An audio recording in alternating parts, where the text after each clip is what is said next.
Ladies and gentlemen, would you please rise for our national anthem, as sung by Rodan? Oh, say, can you sing by the dawn's early light what so proudly we hailed at the twilight's last gleaming, whose broad stripes and bright stars through the perilous fight of the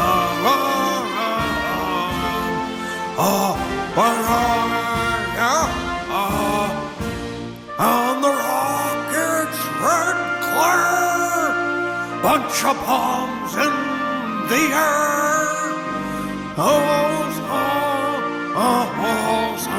wing that the flag was still there. Oh, say, does that star-spangled banner yet wave? Oh, the land of the free and the home of the brave. Play ball!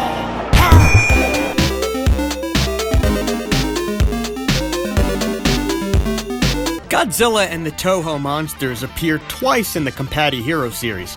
We talked about the first time in the last video, 1992's Battle Soccer Field No Asha for Super Famicom, where Godzilla played soccer with characters from the Ultraman, Gundam, and Kamen Rider franchises. Today, we're going to talk about the second time Godzilla appeared in the Compati Hero series, and it's for an amazing 16-bit arcade-style beat-em-up. No, I'm fucking with you, it's a baseball game. Battle Baseball, to be specific, a 1993 8-bit game for the Famicom in Japan. Yes, for the second game, they went 8-bit. And this is 1993, when 16-bit systems ruled the world, and 8-bit games were quickly losing popularity. I remember that at this time, I finally disconnected my original Nintendo Entertainment System, and I was way more interested in playing games on my shiny Sega Genesis. If Battle Baseball came to America in '93, it probably would have been to very little fanfare. But 8-bit is better than no bit, so let's play Battle Baseball! Like the soccer game before it, Battle Baseball takes the template of a standard baseball video game, and then adds the Compati characters. And like Battle Soccer, there isn't a whole lot to separate this game from those standard baseball games. There are some zany pitches you can do, some special power hits, but other than those minor things, this is just baseball with Compati Hero characters. In terms of look, style, and gameplay, this is a lot like Bases Loaded or RBI Baseball for the NES. Two classic baseball video games. But you have to keep in mind that those games came out over 5 years earlier. So with Battle Baseball, you have a game that's not very evolved from much older baseball games, and once again doesn't have a whole lot of creativity when it comes to utilizing these major properties. 2 stars! The game is highly customizable. You can choose how many innings you want to play, your stadium, if it's day or night, mess around with the lineup a little, and so on.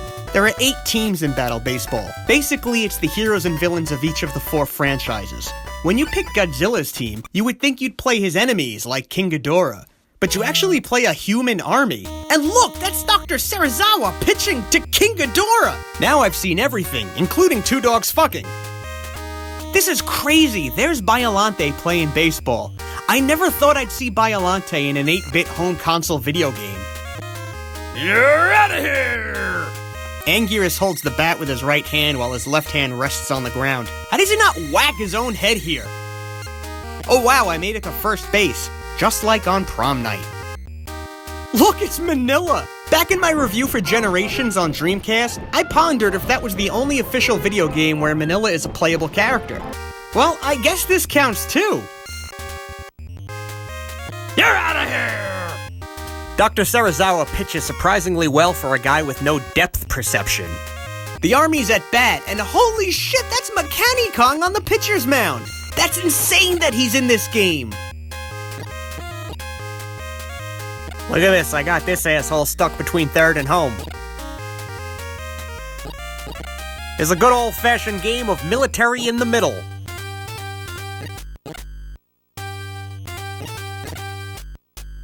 Jet Jaguar is on the military team, that fucking traitor.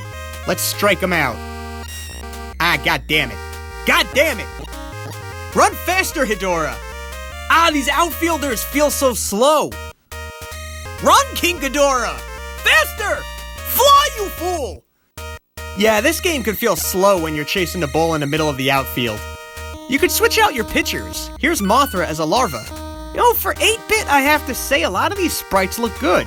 I can tell who all the characters are even when they're just little guys playing out in the field. But just all around, this game just doesn't run as smoothly as, say, RBI Baseball, which again came out over 5 years earlier. But I gotta say, the most excruciating part of Battle Baseball is the music. Oh my god, the fucking music. This song has a weird whistling effect that at first I thought was a ref calling a foul on me or something. This music is just so bad, it haunts me. Playing against the computer is tough at first. It always gets its outfielders where they need to be, so pretty much every time you get the ball in the air, someone on the other team's gonna catch it. This one's a little more fun with a second player. Actually, what's cool is that a second player can pop in and out of the video game at any point. Hell, you could pop out too by setting your team to computer so the game just plays itself.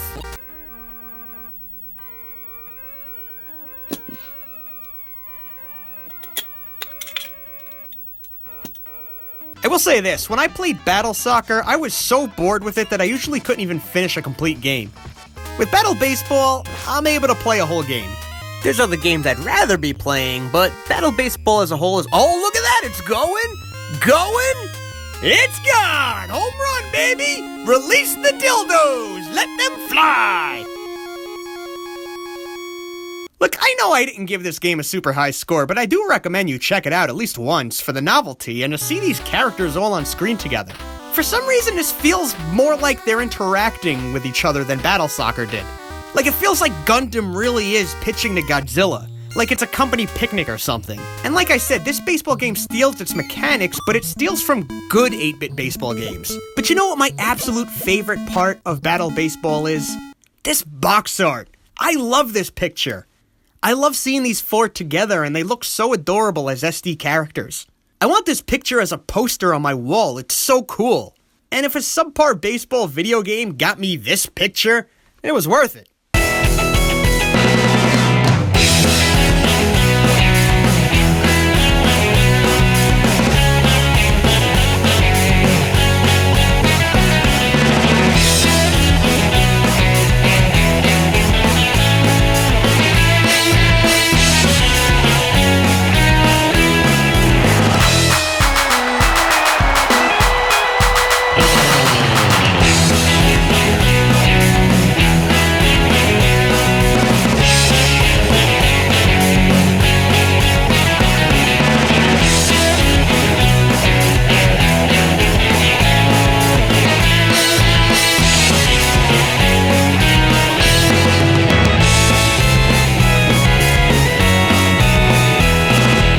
Well, I think we've covered all of the crossover games worth covering, and I mean, we pretty much talked about the only times ever that Godzilla and Ultraman were in a game together.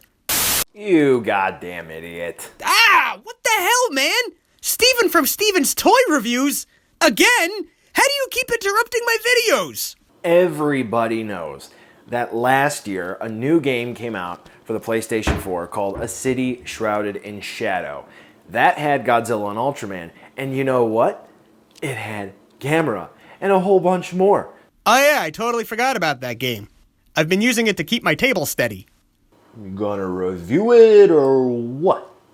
I mean, it's in Japanese. I don't speak Japanese.